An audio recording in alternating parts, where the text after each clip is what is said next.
안녕하세요. 반갑습니다. 선아 원장쌤입니다. 여러분의 자기계발을 도와드리고 성장을 도와드리고 그 다음 정보 공유를 위해서 애쓰고 있는 선아 원장쌤입니다. 자, 오늘 제가 가지고 나온 책은요. 82년 김지영. 요즘에 굉장한 화제를 뿌리고 있는 그런 책입니다. 그래서 제가 이 책을 읽게 되었고요. 그리고 언젠가는 꼭 영화도 볼 그런 생각을 가지고 있습니다. 자, 이 책에는 김지영 씨는 소설에 나오는 주인공이지만 굉장히 어떤 사실을 위주로 한 그런 게 아닌가 싶어서 저는 깜짝깜짝 놀라면서 읽었는데요. 김남주 장편소설, 오늘의 젊은 작가 김남주 민음사에서 나온 책이네요. 자, 김지영 씨는 우리 나이로 34살이다. 3년 전 결혼해 지난해에 딸을 낳았고 3살 많은 남편 정대현 씨, 딸 정지원 양과 서울 변두리의 대단지 아파트 24평에 전세를 거주한다.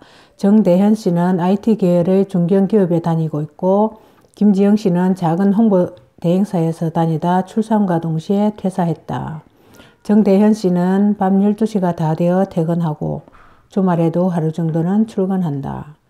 시댁은 부산이고 친정 부모님은 식당을 운영하시기 때문에 정지영 씨가 딸의 육아를 전담한다. 정지원 양은 돌이 막 지난 여름부터 단지 내 1층 가정형 어린이집에 오전 시간 동안 다닌다. 라고 합니다. 김지영 씨의 정체가 이때부터 시작되었다고 하는데요. 감지된 날은 9월 8일이었다. 정대현 씨가 정확하게 날짜를 기억하는 이유는 그날이 백로였기 때문이다. 정대현 씨가 아침 식사로 토스트 우유를 먹고 있는데 정지영 씨가 갑자기 베란다로 나가더니 창을 열었다. 햇살은 충분히 눈부셨지만 창을 열자마자 식탁까지 찬 기운이 전해져 왔다. 김지영 씨가 어깨를 움츠린 채 식탁으로 돌아와 앉으며 말했다. 요 며칠 바람이 쎄하다 싶더니 오늘이 백로였네. 누런 눈에 하얗게 이슬이 맺혔겠네. 정대현 씨는 아내의 말투가 왠지 젊은 사람 같지 않아 웃었다. 당신 뭐야? 꼭 장모님 같아. 이제 헛잠바 하나씩 들고 다녀. 정서방. 아침 저녁으로 쌀쌀해. 그때도 정대현 씨는 아내가 장난을 친다고 생각을 하고 있었다. 부탁이나 당부를 하실 때면 오른쪽 눈을 조금 찡그리는 것도, 자신을 부를 때 정서방 하고 방자를 길게 내리는 것도 정말 비슷했다. 최근 육아로 지쳤는지 허공을 보며 정신을 놓거나 음악을 들으며 눈물을 뚝뚝 떨어뜨리기도 했지만 김지영 씨는 원래 밝고 웃음이 많고 TV 개그 프로그램을 보면 곧 잘 따라해 정대현 씨를 웃기곤 했다. 정대현 씨는 대수롭지 않게 생각하며 아내를 한번 안아주고 출근했다. 그날 밤 정대현 씨가 출근했을 때 김지영 씨는 딸과 나란히 누워 자고 있었다. 두 사람 모두 엄지를 빨고 있었다. 정대현 씨는 그 모습이 귀엽기도 하고 어이없기도 해서 한참을 바라보다 아내의 팔을 당겨 입에서 손가락을 빼냈다. 김지영 씨는 아기처럼 혀를 살짝 내밀고 몇 번 입맛을 쩝쩝 다시다가 다시 잠이 들었다. 며칠 후 김지영 씨는 자신이 작년에 죽은 동아리 선배 차성현이라고 말했다. 차성현 씨는 정대현 씨의 동기고 김지영 씨에게는 3년 선배다. 같은 대학 등산 동아리 선후배인 부부는 사실 대학 시절에는 한 번도 얼굴을 본 적이 없다. 학부 이후에도 계속 공부하려 했던 정대현 씨는 집안 사정이 생겨 개혁을 접어야 했다. 3년을 마치고 뒤늦게 입대했고 입대한 후 1년가량 휴학하고 부산집에 내려가 살며 아르바이트를 했다. 그동안 김지영 씨가 입학해 동아리 활동을 한 것이다. 차성년 씨가 원래 여자 후배를 잘 챙긴 데다. 김지영 씨와 차성년 씨 모두 등산을 좋아하지 않는다는 공통점 때문에 친해져 차성년 씨가 졸업한 뒤에도 두 사람은 자주 연락하고 만났다. 정대현 씨와 김지영 씨가 처음 마주친 것도 바로 차성년 씨의 결혼식 피로 현장이었다. 차성년 씨는 둘째 아이를 출산하다 양수색전증으로 사망했는데 안 그래도 당시 산후 우울증을 겪던 김지영 씨는 일상생활이 불가능할 정도로 힘들어했다. 지원이를 재워놓고 오랜만에 부부가 마주 앉아 맥주를 마셨다. 한 캔을 거의 비웠을 즈음 김지영 씨가 갑자기 남편의 어깨를 툭툭 치며 말했다. 대현아, 요즘 지영이 많이 힘들 거야. 저 때가 몸은 조금씩 편해지는데 마음이 많이 조급해지거든. 잘한다, 고생한다, 고맙다 자주 말해줘. 이건 또 무슨 유체이탈 화법이야? 아이고 그래 잘하고 있다. 김지영 고생한다. 고맙다. 사랑한다. 정대현 씨는 귀엽다는 듯 김지영 씨의 볼을 살짝 잡았는데 김지영 씨가 정색하며 손을 탁 쳐냈다. 너 아직도 내가 한여름에 덜덜 떨면서 고백하던 20살 차성년으로 보는 거야? 정대현 씨는 잠깐 얼어붙었다. 그러니까 거의 20년 전의 일이다. 한여름 한낮이었고 햇빛이 무척 뜨겁고 손바닥만한 그늘도 없는 운동장 한가운데였다. 어쩌다 거기에 갔는지 기억나지 않는데 아무튼 우연히 마주친 차성년 씨가 갑자기 좋아한다고 말했다. 좋다고 좋아한다고 땀을 뻘뻘 흘리면서 입술을 바들바들 떨면서 말도 더듬으면서 정대현 씨가 난감한 표정을 짓자 차성년 씨는 곧바로 마음을 접었다. 아 너는 아니구나 알겠어. 오늘 얘긴 못 들은 걸로 해. 오늘 일은 없었던 거야. 난 예전이랑 똑같이 너 대할게. 그리고는 또박또박 운동장을 가로질러 사라졌다. 그 이후로 차성년 씨는 정말 아무 일도 없었던 것처럼 너무나 태연하게 정대현 씨를 대했고 정대현 씨는 자신이 더위를 먹어 헛것을 봤던 게 아닐까 생각했다. 까맣게 잊고 살았다. 그런데 그 일을 아내가 말하고 있다. 무려 20년 전 두 사람 만나는 어느 볕 좋은 오후의 이야기를. 지영아 더 이상 아무 말도 나오지 않았다. 정대현 씨는 아내의 이름을 3번쯤 불렀던 것 같다. 그래 너 좋은 남편인 거 다 아니까 지영이 이름 좀 그만 불러라. 에휴 자식. 술에 취했을 때 차성년 씨의 말버릇이었다. 에휴 자식. 정대현 씨는 머리카락이 다 삐쭉 서는 것처럼 두피가 찌릿찌릿했다. 정대현 씨는 애써 태연한 척 장난치지 말란 말만 반복했고 김지영 씨는 다 마신 캔을 그대로 식탁에 두고 양치도 안 한 채 방에 들어가 딸아이 옆에 누웠다. 김지영 씨는 바로 골아떨어졌고 정대현 씨는 냉장고에서 캔맥주를 하나 꺼내어 단번에 들이켰다. 장난일까 취한 걸까 TV에나 나오는 빙이라는 걸까 뭐 그런 걸까.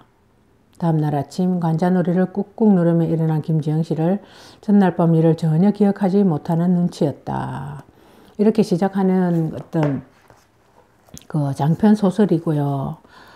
어떻게 보면 굉장히 불합리하고 부조리한 그리고 아들 선호 딸들의 어떤 그런 서러움. 옛날에 방직 공장에 다니면서 오빠나 남동생을 공부시켰던 그런 이야기들이 많이 나옵니다.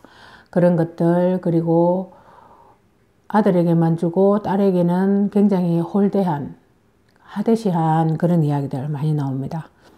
옛날 방식은 거의 그랬던 것 같은데 당연한 것처럼 그렇게 살았죠. 우리 부모님들이나 저희 세대도 그랬던 것 같은데 그런 사람은 그렇게 많지는 않은 것 같습니다. 그래서 조금은 남아있죠. 조금은 남아있고 그런 여자들, 할머니나 엄마들을 더 싫어하는 그런 어떤 사회 구조가 아니었나 그런 생각을 하게 되고요. 굉장히 옛날 그 방식의 사고방식의 그 삶들을 한 번 더 생각해 보게 되는 그런 내용들이 많았던 것 같습니다. 자꾸만 김지영 씨가 진짜 어디선가 살고 있을 것 같다는 생각이 듭니다. 주변의 여자친구들, 선후배들 그리고 저희 모습과도 많이 닮았기 때문입니다. 사실 이렇게 지금 작가의 말입니다. 쓰는 내내 김지영 씨가 너무 답답하고 안쓰러웠습니다. 하지만 그렇게 자랐고 그렇게 살았고 달리 방법이 없었다는 것도 잘 알고 있습니다. 저 역시 그랬으니까요. 늘 신중하고 정직하게 선택하고 그 선택에 최선을 다하는 김지영 씨에게 정당한 보상과 응원이 필요하다고 생각했습니다. 더 다양한 기회와 선택지가 주어져야 한다고 생각합니다. 저에게는 지원이보다 5살 많은 딸이 있습니다. 딸은 커서 우주비행사와 과학자와 작가가 되고 싶다고 합니다. 딸이 살아갈 세상은 제가 살아온 세상보다 더 나은 곳이 되어야 하고 될 거라고 믿고 그렇게 만들기 위해 노력하고 있습니다. 세상 모든 딸들이 더 크고 높고 많은 꿈을 꿀 수 있기를 바랍니다. 이렇게 작가 조남주 씨가 이야기를 하고 있습니다. 자, 우리 모두의 김지영, 김고연주라는 여성학자입니다. 일반적으로 소설의 주인공은 독특하다. 독특한 주인공이 얼마나 설득력 있는 삶을 사는지가 소설의 흥미를 좌우한다고 해도 과언이 아니다. 그런데 82년생 김지영의 주인공은 익숙하다. 저도 그렇게 느꼈습니다. 굉장히 익숙하고 우리 주위에서 다 일어나는 그런 일들이었고요.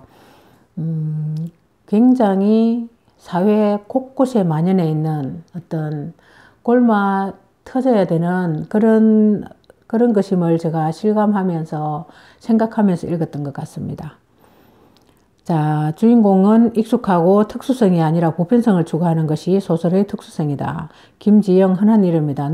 누구나 주위에 지영이라는 이름을 지닌 이가 있었을 것이다. 실제로 82년에 태어난 여성들의 이름 중 가장 많은 것이 김지영이라고 합니다. 82년생이니 이제 30대 중반. 82년생 김지영이라는 제목은 이 소설의 목적을 잘 함축하고 있다. 그 목적은 물론 현재를 살고 있는 여성의 보편적인 삶을 그리는 것이다 라고 하네요. 다양성과 개성이라는 가치를 중요하게 생각하는 시기에 여성에 대한 대표성을 지니는 캐릭터가 무슨 의미를 가질 수 있을까? 다양성과 개성의 시대는 나답게 사는 것. 그래서 나다운 것이 무엇인지를 찾는 것이 개인의 과제가 되었다. 아니, 그런 줄 알았다. 그런데 좀처럼 나를 찾기가 쉽지 않았다. 다른 사람들과의 차이를 통해 내가 구성되는데 나를 할 만한 차이가 별로 없기 때문이다. 물론 개인의 정체성을 구성하는 요소들은 다양하기 때문에 어떤 정체성에 보다 많은 의미를 부여하느냐에 따라 개인의 경험은 다를 수 있다. 자, 82년생 김지영의 에피소드들은 무척이나 사실적이다. 어린 시절, 학창시절, 회사생활, 결혼생활에 이르기까지 여성이라면 누구에게나 익숙한 경험들이다. 페이지를 넘길 때마다 앞으로 어떤 일이 벌어질지 눈앞에 그려질 정도다. 아마도 독자들은 자신의 예상이 보기 좋게 빗나가기를 바랐을지도 모르겠다. 나와는 달리 김지영은 그런 경험을 하지 않았으면 하고 말이다. 하지만 그녀에게 그런 행운은 따르지 않았다. 오히려 김지영마저도 우리와 비슷한 경험을 한다. 이쯤 되면 내가 김지영인지 김지영이 나를 헷갈릴 정도다. 김지영이 여성으로서의 삶을 살고 있기 때문이다. 자, 여성 독자들과 삶과 이토록 닮은 이유는 무엇일까? 동시에 여성이기 때문일까? 시대의 문제라면 그나마 다행이다. 우리의 딸들은 김지영의 딸 정지원은 다른 삶을 살 수 있을 거라는 희망을 가질 수 있으니까 말이다. 그렇죠. 그 후의 세대에서는 어떻게 보면 상상이 안 가는 그런 일들이 굉장히 많이 벌어졌죠. 아들 못 낳는다고 구박당하고 쫓겨나기도 했다고 하니까요. 자, 그런 것들을 생각하면 여성들의 어떤 지위가 많이 올랐고 여성들의 눈높이, 그러니까 여성 자신들의 어떤 그런 것들도 많이 좋아진 것, 새로운 그 희망을 가질 수 있는 그랬던 것 같습니다. 굉장히 어떤 옛날에 있었던 일을 상상할 수조차 없는 그런 일들이 옛날에는 정말 벌어지기도 했었고요. 어머니는 국민학교를 마치고 집안일과 농사를 돕다 15살이 되던 해 서울로 올라왔다. 10대였던 어머니와 이모가 먹지도 자지도 못하면서 번 돈으로 큰애 삼촌은 의사, 작은애 삼촌은 경찰, 막내애 삼촌은 교사가 되었고, 하지만 어머니와 이모를 지원해주는 가족은 없었다라고 합니다. 결국 어머니와 이모는 주경야독으로 중학교, 고등학교 졸업장을 땄고, 이렇게 원가족을 낳아가 한국 경제를 일으킨 어머니는 결혼 후에 집안마저 일으켰다. 집도 내가 하자고 했고 아파트도 내가 샀어. 애들은 지들이 알아서 잘 크고 당신 인생 이 정도면 성공한 건 맞는데 이거 당신 공 아니니까 나랑 애들한테 잘하셔. 술 냄새 나니까 오늘은 거실에서 자고. 그럼 절반은 당신 공이지. 받들어 모시겠습니다. 오미숙 여사님. 절반 좋아하네. 못해도 7대3이거든. 내가 7, 당신은 3. 그런 생각을 가지고 있다는 거죠. 다 안다는 거죠. 그러니까 모르는 게 아니라는 겁니다. 여성들도 다 알고 있고 그런 불합리하고 그런 어떤 시스템, 사회 구조가 그랬을 뿐이지 다 알고 있었다는 거죠. 그러니까 이런 소설이 태어난 것 같습니다. 자, 우리 어머니들 대부분이 그런 삶을 살았다. 어릴 때에는 밭에서 공장을 일했고 논밭에서 공장에서 일했고 결혼 후에는 닥치는 대로 부업을 하거나 장사를 했고 그렇게 악착같이 생계를 꾸렸고 아이들을 키웠다. 하지만 오미숙처럼 자신의 공이라고 말하는 어머니가 얼마나 될까. 이렇게 당당한 어머니와 달리 김지영은 그러지 못했다. 김지영의 삶을 읽어내려가는 동안 눈에 밟히는 장면들이 반복된다. 목소리를 삼키는 모습이다. 자, 가령 선배의 평소와 같이 따뜻하고 다정하고 차분히 물었다. 꿈이 무슨 잠을 자겠어요. 그리고 대답하고 싶었지만 김지영 씨는 입을 꾹 다물어 버렸다. 영업 중인 빈 택시 잡아 돈 내고 타면서 고마워하기라도 하라는 건가? 배려하고 생각하며 아무렇지도 않게 무례를 저지르는 사람. 어디서부터 어디까지 항의를 해야 할지도 가늠이 되지 않았고 괜한 말싸움을 하기도 싫어 김지영 씨는 그냥 눈을 감아버렸다. 자, 이런 이야기들이 많이 있죠.